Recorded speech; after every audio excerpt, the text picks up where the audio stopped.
गांव के किनारे एक पुरानी जर्जर हवेली थी जिसे लोग शापित हवेली कहते थे। वर्षों से वहां कोई नहीं गया था। कहते थे जो भी अंदर गया वह वापस नहीं लौटा।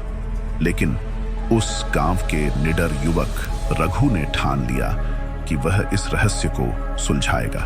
गांव के बुजुर्ग हमेशा बच्चों को चेतावनी देते थे, उस हवेली के पास मत जाना, वहां बुरी आत्माएं बसती हैं। लेकिन रघु, गांव का एक युवा लड़का, इन बातों पर विश्वास नहीं करता था।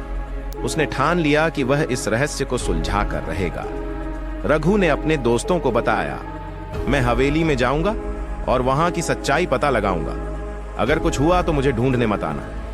रघु अकेले रात को हवेली की ओर बढ़ा।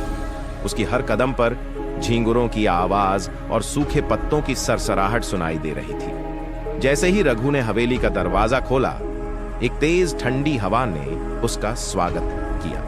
वह अंदर गया और दरवाजा अपने आप बंद हो गया। हवेली के अंदर उसे अजीब सी फुसफुसाहट सुनाई दी। उसने देखा कि दीवारों पर पुरानी तस्वीरें थीं, जिनमें अजीब सी आंखें उसे देख रही थीं। अचानक एक महिला की परछाई प्रकट हुई। जैसे ही रघु ने हवेली के बीचों बीच कदम रखा, अचानक एक सफेद साड़ी में लिपटी और बिखरे बालों वाली महिला प्रकट हुई।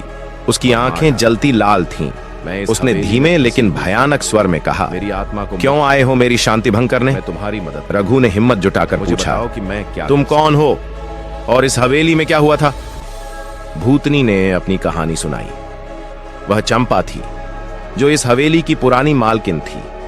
सालों पहले उसके पति ने लालच में आकर उसे जिंदा दीवार में चुनवा दिया था। तभी से उसकी आत्मा भटक रही थी। रघु ने कहा, मैं तुम्हारी आत्मा को मुक्ति दिलाऊंगा। वह भूतनी के निर्देशानुसार हवेली के तहखाने में गया।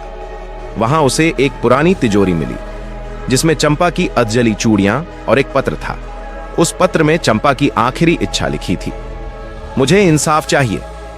रघु ने चंपा के पति की कब्र से उसकी राख निकाली और उसे गंगा में प्रवाहित किया। जैसे ही उसने यह किया, चंपा की आत्मा ने उसे धन्यवाद दिया और स्वर्ग में विलीन हो गई। हवेली में पहली बार सुबह की धूप खिली। गांव वालों ने हवेली को फिर से बसाने का फैसला किया।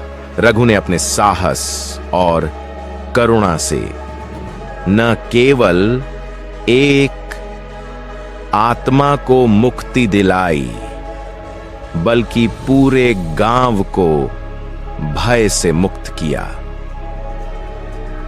रघु हवेली के दरवाजे पर खड़ा था। गांव के लोग उसके आसपास जमा हो गए और खुशी से नाचने लगे। लेकिन रघु के मन में हलचल थी। वह बार बार उस दरवाजे की ओर देख रहा था जहां उसने परछाई देखी थी। रघु के मन में बेचैनी बढ़ने लगी। उसे महसूस हो रहा था कि हवेली उसे वापस बुला रही है। क्या रघु हवेली लौटेगा या यह रहस्य कभी नहीं सुलझ पाएगा? सेकंड पार्ट देखना न भूले।